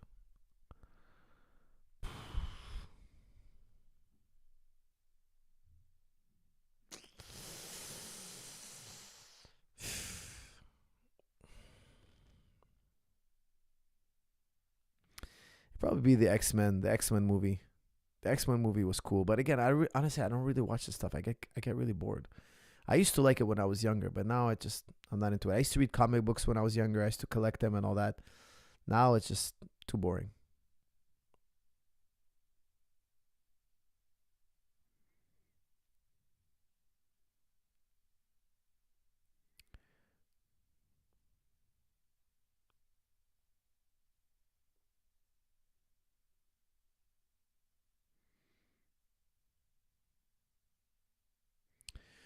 Salam, coach. Which martial art you think is best to learn self-defense in a street fight situation? That's from Nasu. It's hard to pick just one, but boxing is definitely one. Okay, boxing, you got to know how to throw a punch. I remember one time I was talking to a black belt and he was telling me he got into an altercation and he didn't want to grab the guy and start wrestling. He wasn't sure, but he also wasn't sure if the guy was going to punch him. They were arguing. I think it was over a traffic thing. They got out of their cars and the guy was being very aggressive. And he was asking me, like, I don't even know. He was telling me, I don't even know how to block a punch. Like, how do I block a punch? And I was like, I totally understand that, because you don't want to be the first guy to initiate the fight, but also you don't want to be stuck in a distance where you get hit by a punch. So it's very hard, because if I had to choose one, I want to say grappling. But then again, do you want to roll around on the ground in the grappling? Like, let's say you're in an altercation. Do you really want to pull the guy down on the fight? Like, in some situations, yes, absolutely. Let's say I get into a fight in the bank. Yeah, I'll take the guy on the ground and I'll beat him up. And it makes sense.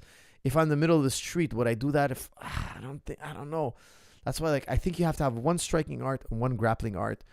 Boxing or Muay Thai is great, or wrestling and Jiu-Jitsu is great, because you don't need that much ground. If you're in a street fight, I don't think you need that much. Like, if you're just on top of the guy and hitting him, I think that makes sense. So I would take a pick. Either pick Muay Thai and boxing, and pick a grappling or grappling art. But don't just... I couldn't tell you grappling is more important than striking in a street fight, because things can happen really quick. We push each other and then boom, two shots, it's over. You don't have time to grapple. So it's just really, really hard to say.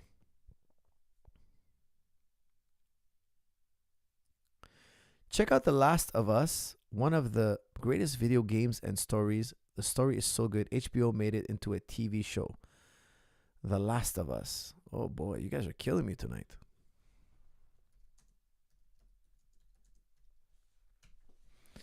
The Last of Us. What's The Last of Us? Oh my goodness. All right, I'll check out the trailer. Could be cool. I don't want to be too close-minded here, but Hollywood, I don't find it as entertaining. Some people find Hollywood so entertaining. Netflix. Like, I like to watch a show with a real story. Something with writing, not explosions and something with something with an actual story, guys. What can I say? I don't know. They don't make movies like they used to. I remember every summer there was 10 movies you had to watch. I remember I used to love going to the movies. I used to go to movies, I would tell you, once a week. Once a week. I would go see a movie. Now, I look at the movie selection. I'm like, nah, sucks. I remember the summers, man. The summers was like, you didn't have enough weeks to watch all the good movies you wanted to watch. The movies were coming out every other week. A new movie was coming out that was amazing. Now it's they come up with nothing. It's all rehashed. Spider-Man 101. That's what it is. It's Spider-Man 1001. It's just the same movie over and over again. Coach, how do you set up a schedule and stick to it? That's from Mo. Mo, I've answered that question many times, but I'll give you a quick little rundown. Make a list of the most important things you think you need to do for your personal game. Put that list in order and prioritize the top 3. Maybe like the first Matrix movie, ? Vadim. The first Matrix movie blew my mind. It was amazing. I think I have to rewatch the second and the third. I watched it, but not close enough. I think it was that was a great story. Honestly, absolutely love the Matrix. What's your favorite Pokemon, Coach? Honestly, I don't even know what Pokemons are. I've seen the cartoon. I've seen if you show me the picture of that yellow guy, I would know that's Pokemon, but that's all I know about Pokemon.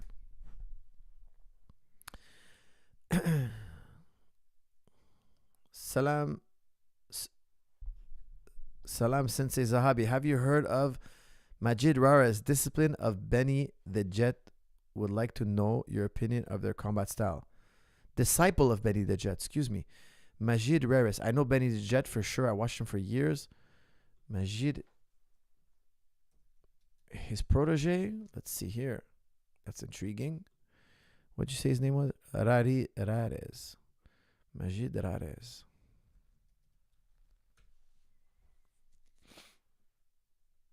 Kickboxing.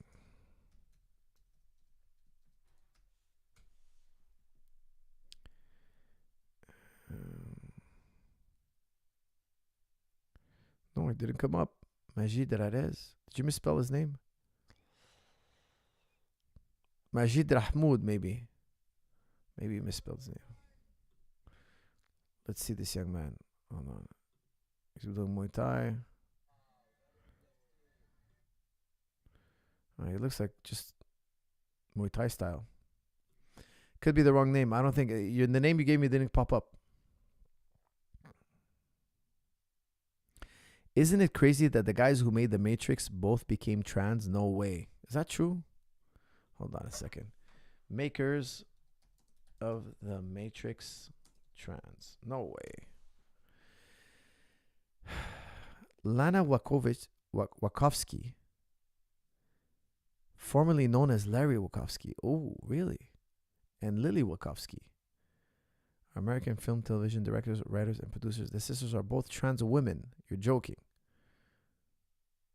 There were two men that became trans, really? I didn't know that. Wow. That must be a story. There must be a great story behind that one. Wow, that surprised me. I didn't know that.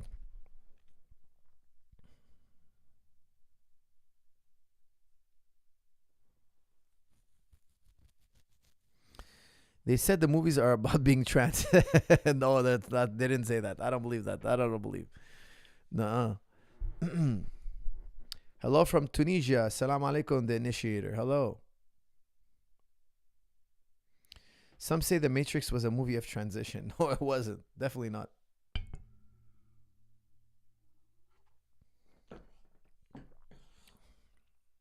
All right, guys. It's 1 hour 23. I'm at midnight here. I have to travel tomorrow, so we're gonna wrap this up shortly.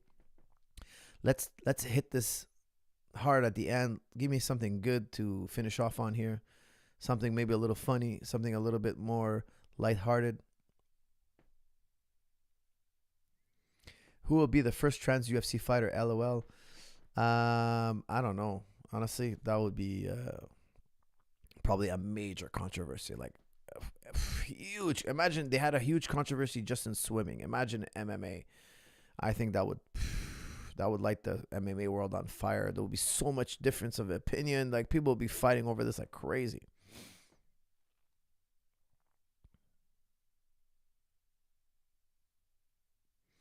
If you're in a crucifix, what's an easy escape? That's from Dino. Let me tell you something. Escaping from crucifix is serious business. That's not an easy thing, guys. I'm telling you, it's complicated. There are some escapes, but in my opinion, they're tough to do. I have some escapes that I like to do, but there's no easy escape. They're challenging, and I think you shouldn't learn crucifix escapes unless you're at least a purple belt. If you're not a purple belt, don't do crucifix escapes.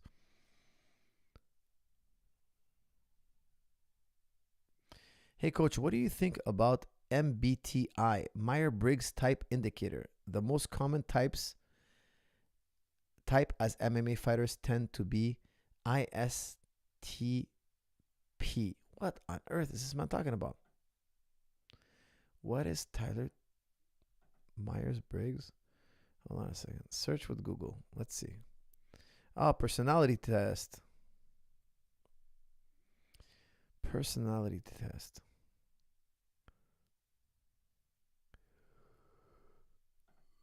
Okay, I'll check that out later. But you're saying MBTI, the most common type as MMA fighters tend to be ISTP. I don't know what ISTP is, but I'm assuming it's a personality type. That's interesting. I'll have to look that up. I really don't know anything about that. Coach, if you're trying to solve the Euthyphro's dilemma, no, we're not going to talk about that now. Let's do something light. Rais. Okay, Rais, you misspelled it. Oh, boy. RAEE. Oh, man, I just erased it.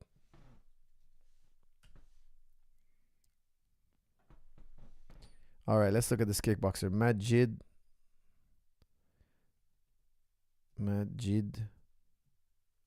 Is versus. Haha, now he came up. Sensei Majid Rais. Now we're talking. All right, this guy's a kickboxer. He looks a little funky.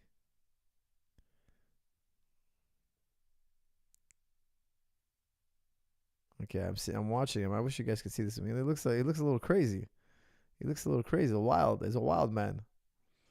He just knocked this guy out, but he did almost like a in a brawling fashion style jumping back kick. He's kind of got his chin in the air though. I mean, has he ever faced good competition? This must be an old fight. 10 years ago. No, this is old, but he seems to have a lot of punching power. All right, Majid. Oh, he fought MMA 11 years ago. This is old stuff, man. You're bringing up old kickboxing here. Oh, no, in MMA, I think. Oh, he looks horrible here. Oh, my goodness gracious. No, he looks horrible. Like, he just looks like he's mechanically not too sound, but he looks like he hits hard. Oh, he's a sensei. All right, maybe I was looking at the wrong one. Hold on a second. Okay, no, this guy. Okay, Majid Rais, 1,900 followers. Let's see. Oh, he's a professional kickboxer. Okay. Look, he just looks like he's toe-to-toe type guy from what I'm seeing here. But he seems like a very powerful guy. Like, he hits hard.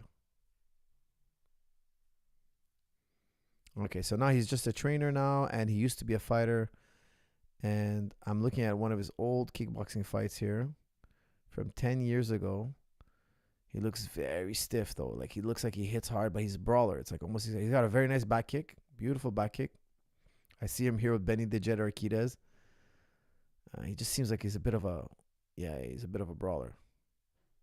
But he has a very, very good back kick, which doesn't surprise me because Benny the Jet had probably one of the best back kicks ever. Look, he seems like a very aggressive, athletic guy. In my opinion, not the best way to fight because he's relying on his chin. He's relying on his toughness. He's relying on his ability to hit hard. Not the best system.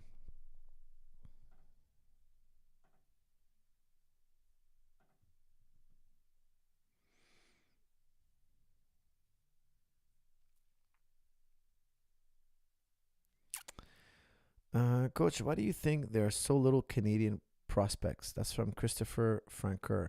Well, you know, most people who are big prospects usually will go to the U.S., but also we used to have so many more Canadian fighters. But the thing is, after the shutdowns, they closed the border. None of the fighters can come in the country.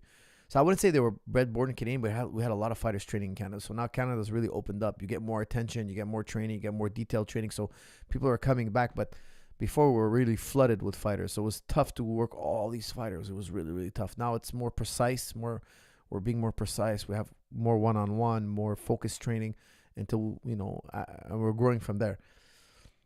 But I think I saw a big difference when they closed the border. When they closed the Canadian border, people just stopped coming to Canada. Everybody moved to Texas and Florida. Everybody. Even I was thinking of moving to Texas and Florida because it was the only place where you could really function.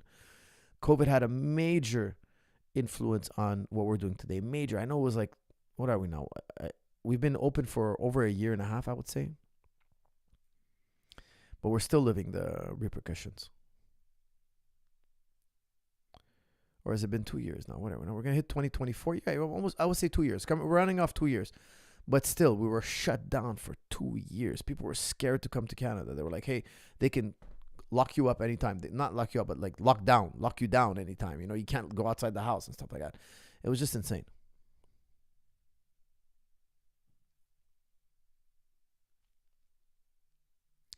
Andrew Tate's words, no men in Canada. That's from Kaz. You know, I'll tell you something. We went to George St. Pierre's inauguration into the Hall of Fame. Canadian Hall of Fame. So I went there. It was a dinner. It was a really nice, fancy thing.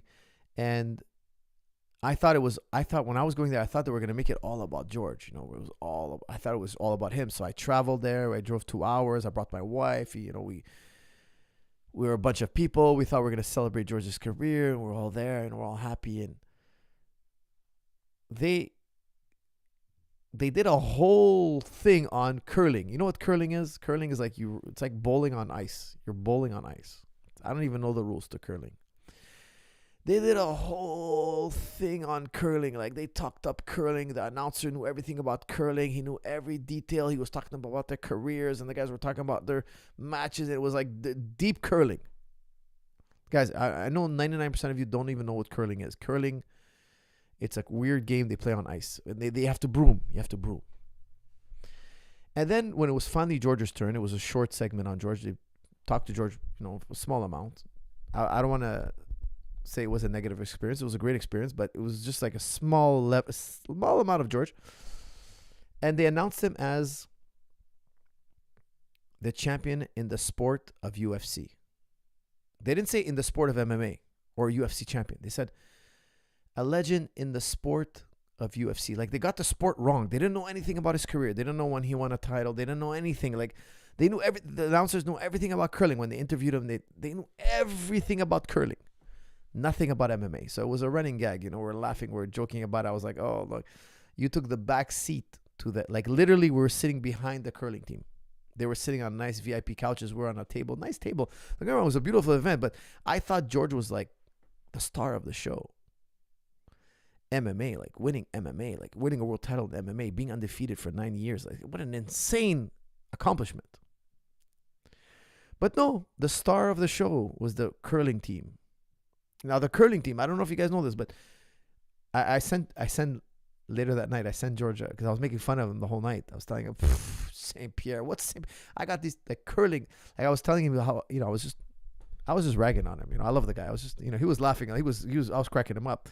I was like, you're nothing to Canada. You're nothing. Curling. You're a disgrace to Canada. Like, you could be the world's best fighter. Canada doesn't care. Curling is where it's at. Now, I went and I dug up a curling injury. Because I wanted to see, like, I sent them like a video of a guy brooming. Because when they bowl the curl thingamajigger, you have to broom or not broom. If you broom, it slides more. If you don't broom, it slides less. So the guy's brooming, he's brooming. And he slipped and he kind of fell. And that was the one injury in the history of curling. I couldn't find any injuries. Like, MMA, the most dangerous sport. You got to put your hand inside the mouth of a tiger and rip out its heart. Like, it's such a dangerous mission. It's such a ridiculously difficult thing to do. Mentally, physically. The odds against you, like, it's just so insane. And these guys curling a little bowling ball and broom, no broom, don't broom. Oh, it hit this rock, it bounced off that one. Dude, who cares? Like, it's a game. It's not a sport. That's a game. Guys, I say this with all due respect. Curling is a game. It's not a sport. It's a game. Chess is not a sport. It's a game. I respect chess. I'm a lover of chess. I'm not good at chess. I'm not claiming to be good at chess. But I have a high respect for the game. I'm intrigued with chess. Okay, I'm a fan of chess. I like to play. Even though I suck. But it's a game. It's not a sport. A sport is something else. You have to. There's a feat of strength, of athleticism. It's hard to define. Really, it is. But curling is a game, my friend. Look, if my 88-year-old grandmother can do it, it's a game. It's a game. If some guy out of shape with a giant beer belly and he's like half drunk and curl, if he can do the sport, if he can play the event, it's a game. No disrespect to you curling lovers out there, but honestly speaking, I can't imagine they have even viewership. I can't even believe people watch this. I don't even understand the game of curling. I think it's a hobby. But it was just hilarious. We're the Canadian Hall of Fame, and they made the whole prestigious event around these curlers. And, oh, man, I must have made fun of George for 2-3 hours straight, man. 2-3 hours straight. Nobody cares about George St. Pierre. Everybody cares about curling. It was quite funny. It was quite hilarious. Is pool a sport? That's from Joseph Mo. I don't think so. I think pool is a game. Personally, I identified it as a game. Doesn't mean it doesn't take great skill, guys. It could take world-class skill. I get it. Pool, I suck at pool. I'm sure a world-class guy would beat me 100 times out of 100. I'm sure I wouldn't even win one game out of 100. I understand it's highly skilled, but still, it's a game. Curling is a lifestyle. That's from Cheeky Elbow. Cheeky Elbow thinks curling is a lifestyle.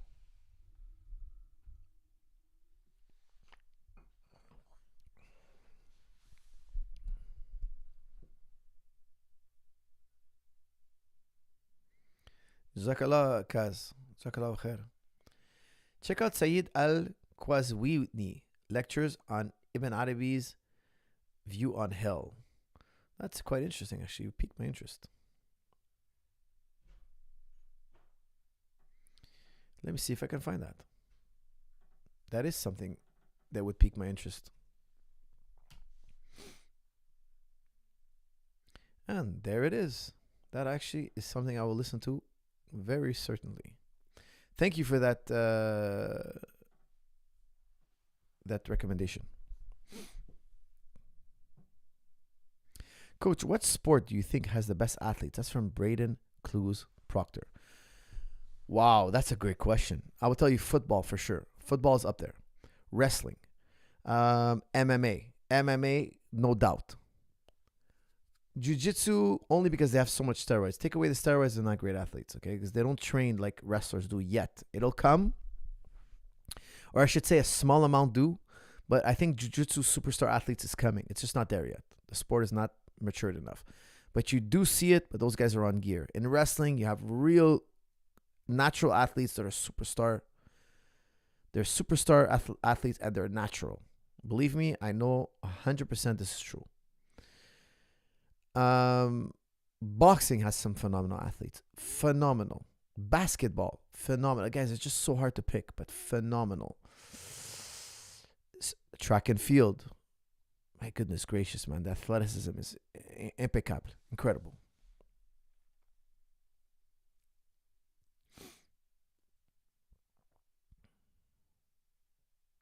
Coach, Sean Brady made Kelvin look amateur. Your thoughts? Look, I think Kelvin was not at his peak. I talked about earlier in the podcast. I think Kelvin changed his training. He seemed weaker. He seemed less explosive. Whatever he did in his training, it didn't do him justice. He's a much better fighter than this. He's much more capable than this.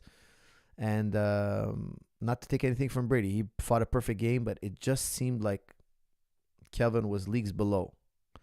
And I think it's because he's done something wrong in his training. He has to reassess, because I'm telling you, Kelvin Gastelum is a very tough, very well trained up fighter.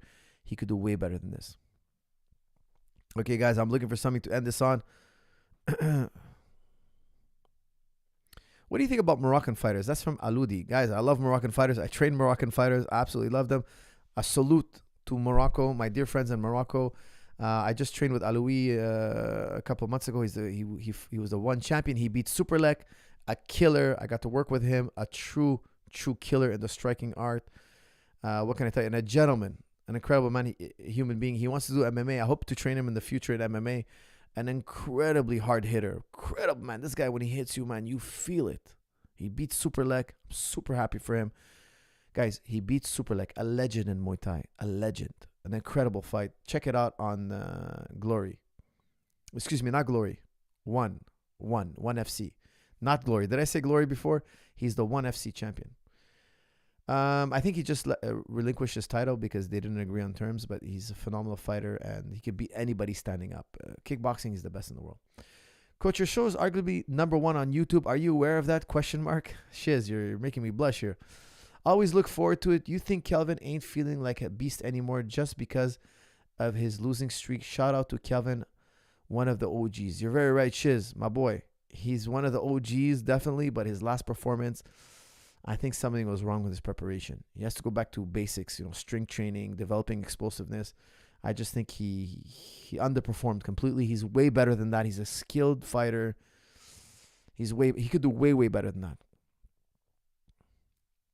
That's insane that he beat Superlek. That is true, my friend. And I work with him. I could tell you he beat Superlek because after getting hit by Elias, I can tell you this guy's got hands of stone. It's incredible.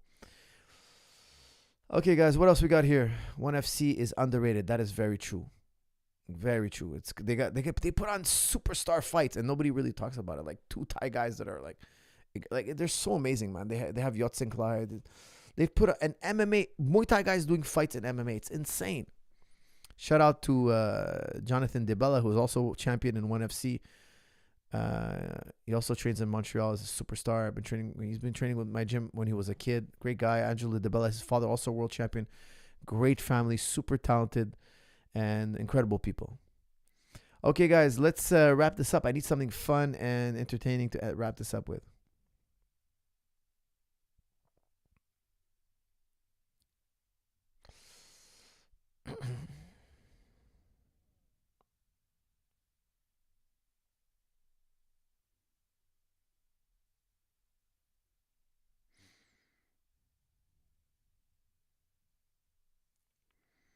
Do you remember Patrick Habirora? No, I do not. Sorry, that name doesn't ring a bell. Favorite conspiracy theory? Okay, I'm ending it here, guys. Name me conspiracy theories, please. Name me conspiracy theories. What to focus on when sparring karate fighter? I would tell you leg kicks and cutting the distance. I'm a shifter. When I fight karate guys, I step in, but I switch my stance when I step in, and I block and shield my way in. I like to shift.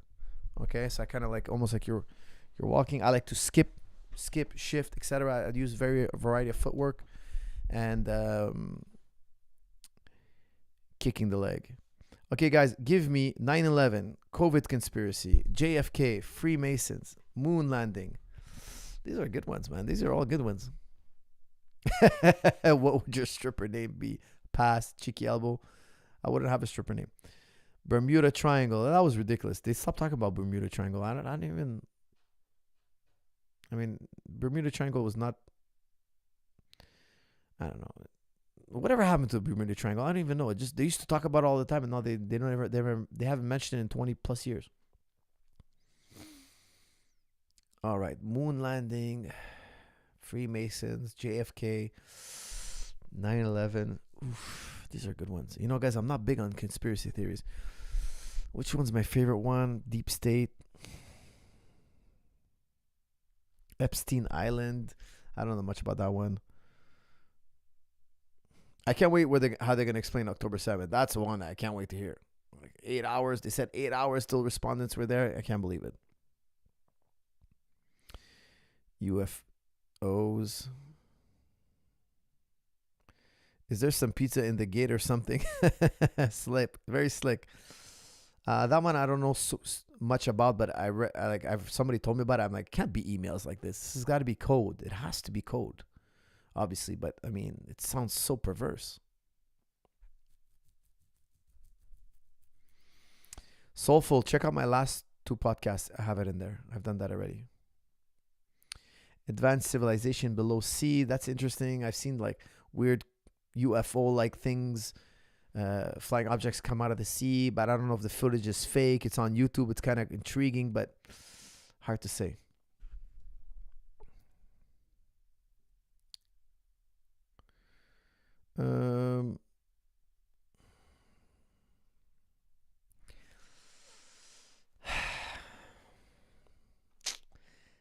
Guys, I hate to say it. I know a lot of you guys are going to get pissed, but Building 7, man.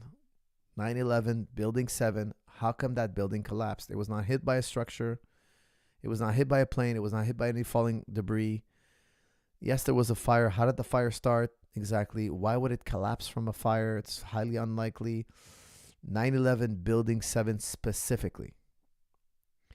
That to me is probably still the biggest question. Why did that building collapse? How could a modern building collapse?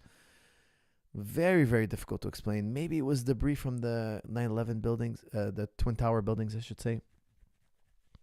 This one always puzzled me because also you have the owner of the building talking about it, and he uses the term, "Oh, you know, there was a lot of death that day. We decided to pull it." The guy's giving an interview, and he says, "I heard the interview myself. It was a famous Alex Jones, I believe, or I can't remember if it was an Alex Jones documentary or something, but they were like, listen to this interview." And he's saying, yeah, you know, there was a lot, the owner of the building saying this, there was a lot of death that day.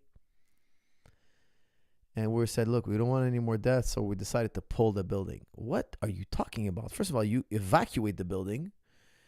How could the owner of the building decide to pull it? That doesn't make any sense. He had to misspoke. He had to be delusional that day. He must have been on drugs or something.